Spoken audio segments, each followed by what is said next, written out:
Metaviolence nasceu de uma ideia muito simples, que basicamente foi e se o ser humano deixasse de ter violência de um momento para o outro. Neste caso baseei-me em vários processos culturais que aconteceram, até artísticos, de vários filmes que retratam quando estamos com muita ausência de emoção ou até mesmo apatia perante aquilo que é o mundo, e baseei-me mais nesta ideia de erradicar a violência, onde o ser humano não conseguisse ter mais resistência, não conseguisse mais resistir a fenómenos que o atacassem ou até mesmo ideias que ele quisesse colocar sobre o próprio ser humano ou até mesmo a natureza. E isso fez-me com que eu começasse a imaginar uma distopia ou uma realidade em que eu pudesse estender mais isto e conseguir justificar. Portanto, o primeiro processo foi entender o porquê que o ser humano não tinha mais esta tendência, instintiva até, ou primária, e inventei a ideia de uma droga, basicamente que o ser humano viciou-se de uma droga em que removia completamente aquilo que são essas bases mais da força ou do instinto, até da testosterona, por assim dizer, e que isso refletisse depois numa ausência muito grande de emoção perante o mundo. Depois foi colocar todo esse imaginário dentro daquilo que é a tecnologia. Colocar a tecnologia em prol de uma ideia em que, de repente, as máquinas e os seres técnicos mais avançados deparam-se com esta fragilidade no humano.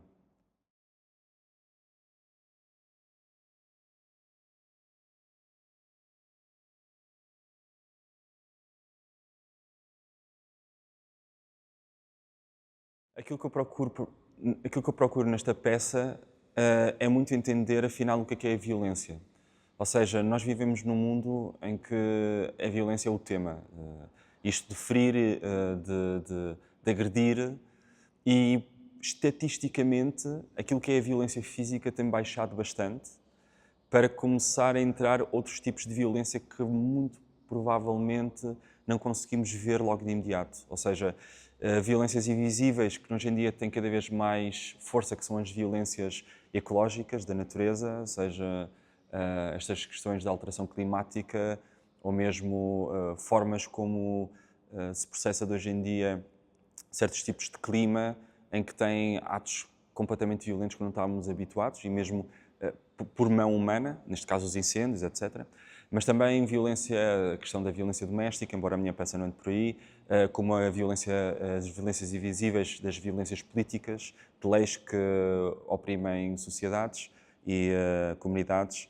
E a minha procura é muito quase esta ideia de não mostrar que a violência está propriamente ligada à carne, à ferida, ao interior, ao sangue, àquilo que constitui a nossa base anatómica física, mas provavelmente nos dias de hoje está muito mais ligado à psicologia e mais ligado àquilo que é e aquilo que eu quero retratar na tecnologia, é que a violência escalou para uma ideia mais de dados.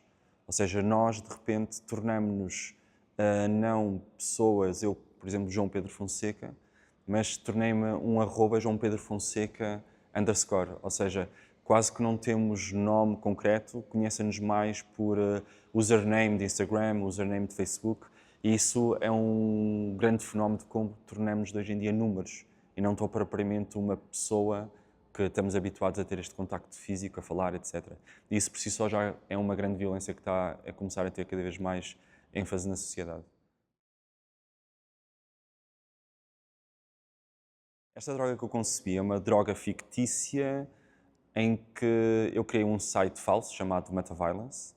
Isto foi baseado em duas coisas muito interessantes, que foi o filme de Substance, que foi muito falado, e também esta nova tendência em que existe na sociedade em geral, e principalmente nas empresas ou até mesmo influencers, em criarem produtos que vão salvar ou manter a energia de uma pessoa. Existe muito esta ideia de que, como o Substance, que é uma substância que vai nos tornar mais jovens, aquilo que acontece mais é mais substâncias energéticas que vão nos tornar mais rápidos, mais ágeis para o dia-a-dia, devido à carga de trabalho que existe, ou quase como estarmos a colocar o corpo em alta performance constantemente, mesmo que ele possa colapsar fisicamente. E também esta ideia do vício que existe em opioides ou mesmo antidepressivos, quase como a ideia de que há sempre uma substância como solução de tudo, que nós próprios, como seres humanos individuais, conscientes do eu, não conseguimos alcançar por nós mesmos. Então precisamos de outros meios. E isso levou-me a criar este site quase como chamar a atenção às pessoas que há uma droga nova na cidade ou no mundo que está à procura de candidatos e eles podem se candidatar para testar essa droga e ver se realmente podem ficar sem violência.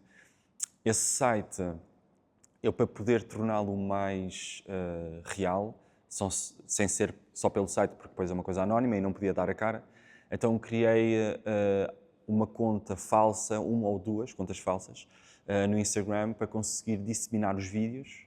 E disseminando os vídeos, muitas pessoas começaram a aceder a eles, começaram a ir para o site, começaram a ler o que é que estava no site, começaram a comentar no Reddit sobre o site, começaram a criar teorias sobre não só o site, mas sobre a droga. De repente a droga deixou de pertencer ao site e começou a pertencer a um mito urbano que andava por aí nas ruas, nos clubbings e etc. Falaram desde que era um culto, que era uma experiência AR, ARG, que é Augmented Reality Game, qualquer coisa assim, desde um processo artístico, embora a maior parte das pessoas, a nível de percentagem, não diria isso, outros que era scam, e culminou tudo depois em dois elementos que foram basilares para tornar isto viral, que foi um youtuber com atualmente 4 milhões de seguidores, fez um vídeo sobre o site e a pensar que era uma coisa para angariar contactos e usar como aqueles telefonemas que nós recebemos sempre, números anónimos. E outro que foi um ensaio filosófico num site, Reason and Dreams, não estou em erro, em que falava sobre isso tudo, mas de uma maneira bastante sóbria, até alegando que poderia ser falso, mas o facto de haver tantas pessoas já a falarem estava-se já a tornar real. Uma das coisas também que aconteceu é que eu pus vários posters na rua com QR Code a dizer Let's Redesign Humanity. E então isto foi super apelativo porque muitas pessoas também enviavam um mail e quando me enviavam um e-mail não era para o meu mail pessoal, era mesmo para um mail que eu tenho que é, se não estou em erro, support@metaviolence.com. Portanto, as pessoas perguntavam, questionavam, falavam e chegavam a um ponto que é este processo bastante interessante da pura alienação de pessoas a dizerem que já tinham experimentado, que estavam a ver Deus, que estavam a sentir coisas completamente diferentes e, na realidade, o que eu simulei é muito semelhante a certos fármacos que volta e meia aparecem, que acabam por ter um mediatismo ou um destaque muito grande nas redes sociais ou em qualquer tipo de comunidade, quando as pessoas estão desesperadas por algo. Portanto, isto baseou-se muito na ideia de criar uma crença coletiva e eu só ser o gatilho para isso acontecer. Portanto, e surgiu para que fosse a base da peça. Ou seja, a peça que eu estou a criar passa-se, vamos imaginar, em 2430 ou 2800, e isto da Metaviolence passa-se mesmo em 2025 e foi o que despoltou a sociedade a ficar altamente viciada nesta droga e colapsar para depois aquilo que vou apresentar na minha peça, que é o resultado.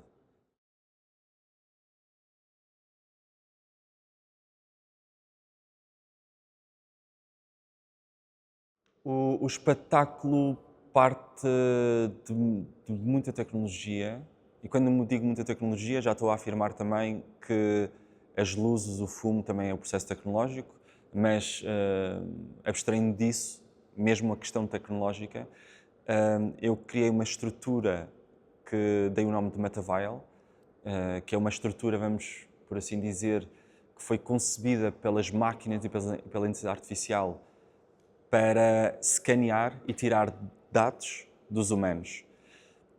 E esse processo acaba por ser uma forma, a nível técnico, através de um programa chamado Touch Design, em que em real time, em tempo real, eu estou a filmar ao vivo a peça toda e cada vez que aparece um humano, um shader, que faz parte da narrativa, que são estes humanos já quase zombies, que já estão completamente viciados na vial, já são o produto do produto do subproduto, é como aquele processo que está a acontecer agora nos Estados Unidos do fentanil, que as pessoas estão completamente caídas e só vêm à procura de uma salvação e, se for preciso, aquela salvação já não existe, é só uma utopia.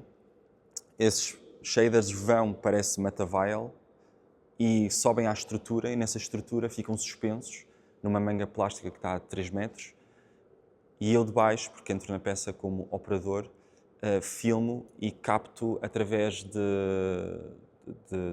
deste software que é o Touch Design padrões emocionais. Ou seja, porque a minha peça está-se a focar muito que é, eu quero captar o maior padrão emocional que existe através daquilo que a tecnologia aprende do que é o padrão emocional. E daquilo que ela pode captar a nível de texturas, de ligações e que na realidade não é controlável, bem controlável. Os processos são enviados para lá, quem está a construir isto é o Joaquim Fernandes, os processos são enviados para lá, nós dizemos o que é que queremos, que tipo de linhas, mas depois os padrões conseguem ser aleatórios. É dizer sorridente, triste, não triste, ou seja, porque a justificação disso é que nesta peça a máquina está-se a aproveitar da fragilidade humana para lhe conseguir resgatar e remover a emoção. Enquanto nos dias de hoje torna-se a data toda que é extraída, torna-se para mediar e para um ser humano usar em prol do ser humano, ou seja, uma empresa, Facebook, Instagram, etc., e dar-te o reel que tu queres ver, dos corgis ou essas coisas e tal. Aqui, de repente, é a máquina que está a perceber que pode remover agora algo que nunca teve acesso, que é a emoção completa do humano, que o humano sempre colocou de parte, nunca se deu às máquinas. E também entra dentro desta ideia de uma meta-violência, que a violência já passa pelos números e pelo aquilo que está a ser estratificado a nível digital, que até tem um nome que é a dataficação. Portanto, esta recolha de números e de data emocional, como assim lhe chamo, quase que é um vial, só que para a máquina. É como se fosse uma espécie de repetição daquilo que está a acontecer agora, só que ao contrário. De repente é a máquina que está quase a ser um vampiro e a sugar aquilo que é a emoção, neste caso poderia ser sangue, mas não, os bits e tudo que é digital do ser humano para se poder saber mais ou até mesmo viciar. E isto é uma coisa que depois a peça vai mostrar melhor.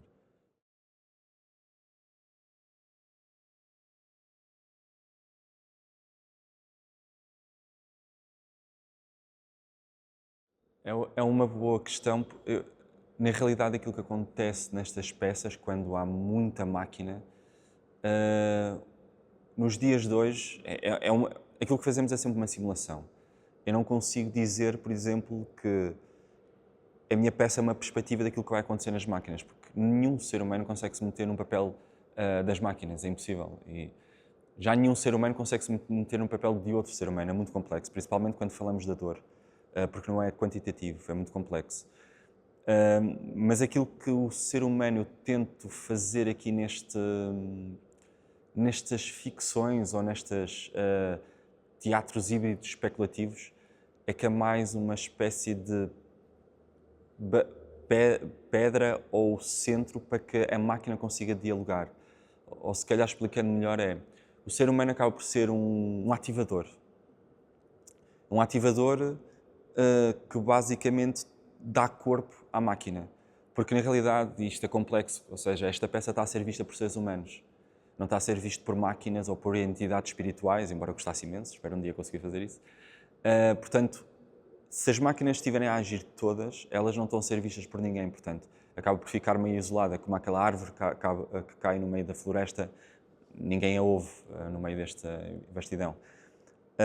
Portanto, o ser humano neste papel, nesta ideia mais técnica, é um ativador para se poder perceber melhor que ideias eu tenho ou que ideias a humanidade tem sobre a tecnologia e a nível performativo é aquele que traz a filosofia completa e o debate. É aquele que questiona, ou seja, eu nunca removo este papel do ser humano questionar. E mesmo quando a máquina questiona, está a ter uma agência humana bastante acentuada. Não sei se um dia a máquina vai questionar tanto como o ser humano. Muito provavelmente a máquina será muito mais probabilística e será mais concisa e afiada para aquilo que quer. O ser humano tem mais questões porque tem maior complexidade do que propriamente um CPU da NVIDIA. Portanto, daí o papel do humano nas minhas peças é muito mais de mediar as questões filosóficas e técnicas e ativar tudo o que esteja à sua volta como um ecossistema híbrido e tecnológico digital.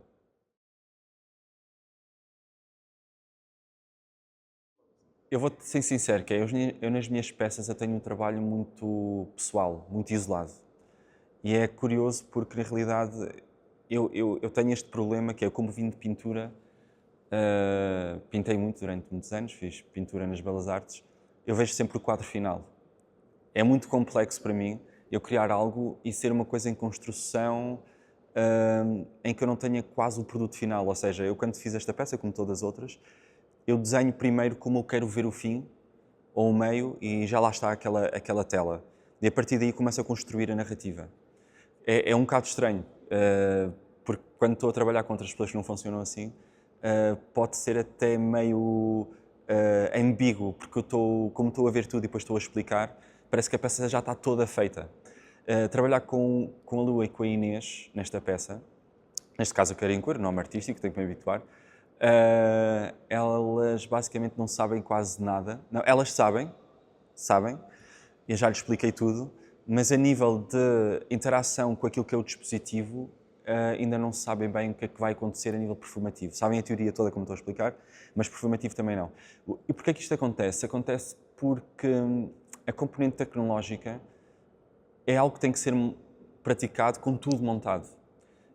Para aquilo acontecer, eu tinha que montar tudo aqui e tinha que simular tudo o que vai acontecer, tudo o que vai ser a nível de passos, a nível de atos. Embora eu não marque tudo, aquilo que no teatro, neste caso na estreia, dia 18, no Teatro Ribeira Conceição em Lamego, é que vai ser em loco, quando elas chegarem, que eu vou-lhes dizer como é que vai ocorrer. E para que haja uma coisa de qual eu tenho vindo a perceber, eu ser contaminado também. Ou seja, não é que eu seja muito obcecado e queira tudo ao mínimo detalhe como eu desejo. Acho que isso é um síndrome de alguém técnico e também tenho vindo de pintura, de estar isolado no ateliê. Mas é uma manobra também de eu perceber que há coisas que depois de improvisação, ou até através da Lua ou da Carincura, até de João Bico também, que está a trabalhar agora connosco, de repente percebam e digam, olha, se calhar é mais interessante isto. Eu deixo à vontade. E há também uma coisa interessante para poder ceder a este tipo de inputs. É que falta pouco tempo. Então eu não posso estar a dizer, não, vamos marcar. Não. Falta pouco tempo, decide mesmo o que é que achas que é melhor para ti e o que é melhor mesmo para a peça, sente isto tudo. E é um processo muito interessante.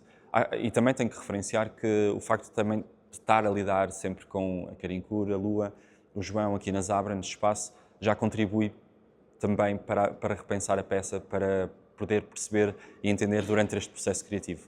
Portanto, o processo já começou há muito tempo, desde que os conheci. Portanto, eu não acredito que seja só em ensaios que marcados ou não marcados, mais experimentais ou menos experimentais, que a colaboração já começa há muito tempo.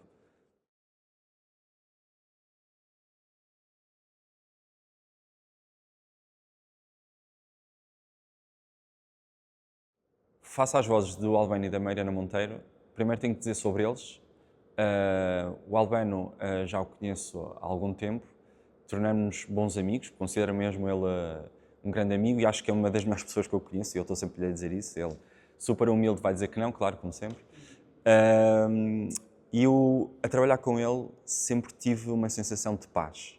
Sempre. É uma pessoa que me inspira muito e também pratico um bocado aquilo que ele pratica quando eu vi ele a trabalhar, que é trazer serenidade e baixar o ritmo daquilo que é o caos no teatro, às vezes, ou o caos mesmo na vida.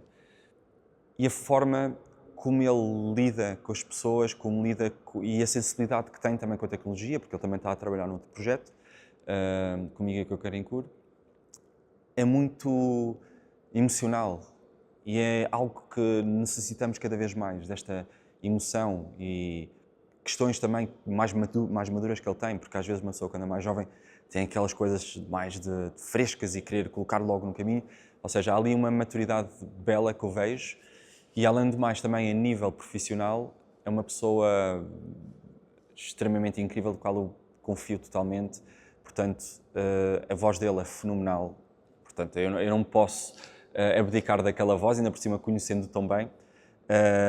Então eu convidei-o e ele ficou extremamente contente para isto e é algo que ele vai sentir, eu já lhe enviei o texto, ele vai ler e vai interpretar como ele quer, portanto eu não quero condicioná-lo a alguma coisa, portanto se ele ler aquilo e sentir de uma maneira, é aquela maneira que tem que ser. E a Mariana foi uma pessoa que já tinha conhecido, curiosamente num jantar onde o Albano também estava, simpatizamos imenso, ficamos logo a falar durante horas e foi incrível porque parece que também vem do mesmo universo que esta da beleza de serem boas pessoas. Eu acho que isto é extremamente essencial, porque eu gosto mesmo de ter muito pessoas que sei que no meio social contribuem para uma maior serenidade, para uma maior beleza. E além disso, a Mariana, embora não conheça tão bem, as poucas vezes que eu tive com ela sempre foram incríveis, sempre foi uma pessoa contagiante, com humor e com um sorriso brilhante, ela também tem uma voz brutal.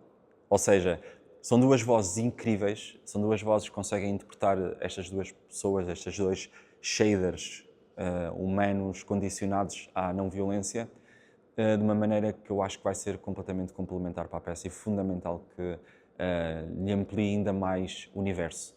E isto é curioso porque também eu decidi que fossem vozes diferentes, porque eles vão interpretar vozes, voz off, neste caso do João Bico e da Lua Carreira, porque o João Bico e a Lua Carreira só vão dar o corpo e vão subir à estrutura e ficam imóveis. Nunca falam, nunca dizem nada. E depois aparece a voz off respectiva.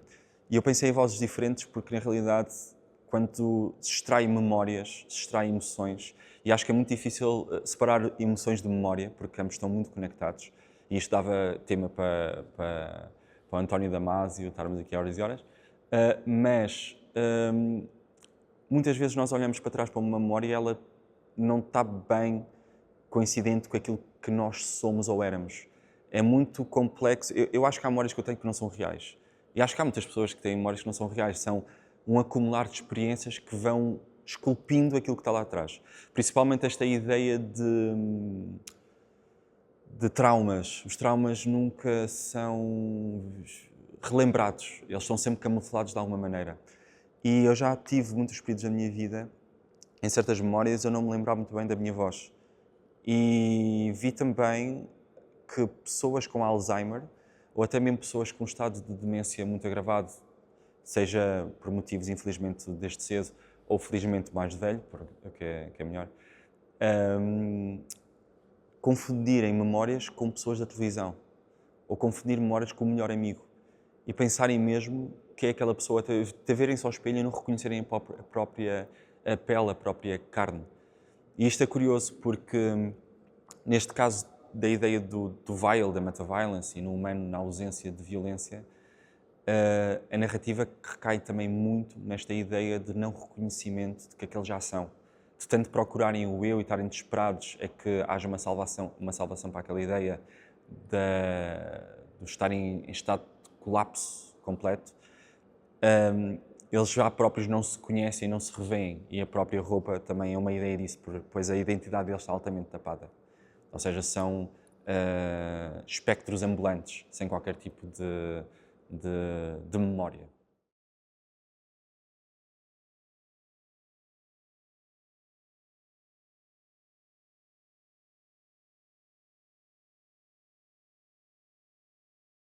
A Zabra, em primeiro, é uma estrutura, é um centro artístico, já passou por várias fases, desde ser uma editora de música, que é curioso, depois passar para mais eventos, para uma coisa mais de eventos, mais de performance, até que depois eu e a Inês percebemos que aquilo que estava a ser criado era um conjunto de várias criações, e esse conjunto de várias criações marca aquilo que é a ideia de um centro. Nós batalhamos imenso para ter um espaço, neste caso, porque um espaço faz com que a ideia de centro realmente seja real e não seja só algo vivido do imaginário digital, como acontece nos dias de hoje, que é só ter uma página, não tem nada contra, mas acho que temos que batalhar para ter um espaço físico e vir para aqui, para esta zona do Parque das Nações, foi para conseguirmos fazer com que peças como a minha, que neste caso vai para um teatro, conseguimos apresentar aqui e marcarmos uma posição de que não ficamos dependentes de agendas de municipais ou de outras estruturas independentes, que estão a fazer o seu trabalho, claro, mas que nós queremos ter o nosso próprio laboratório ensaístico e também de apresentação. O facto de nós batalharmos para que haja todo este branco, que por acaso nós queremos sempre tudo branco, porque é quase aquela ideia de que tudo consegue se isolar e consegue se conhecer melhor como objeto, e também a ideia galerística, como apreciação de instalação e não estar confinada só ao black box, que é mais de teatro, por assim dizer, é que nós queremos democratizar cada vez mais aquilo que é a tecnologia, torná-la ela acessível às pessoas. Nós acreditamos profundamente que a tecnologia, ela, como já tivera dito em várias conversas, ela não é má nem é boa, é um objeto técnico que depois tem a sua canalização e a sua função daquilo que a pessoa quiser lhe propor. Nós aqui queremos só trazer tecnologia boa. Tudo o que as pessoas vêm cá ver é coisas que as pessoas conseguem ter uma grande proximidade humana e desvendar e tirar esse peso de que a tecnologia corrói ou corrompe ou nos torna menos humanos ou nos torna-nos mais máquinas e, como eu disse anteriormente, assim como o ser humano não se consegue, como a máquina não se consegue colocar no papel do ser humano, nem o ser humano consegue se colocar no papel da máquina. Portanto, essa remoção de emoção nunca vai acontecer, a não ser pronto, com técnicas que possam vir a criar, como esta questão que é viable, se for real.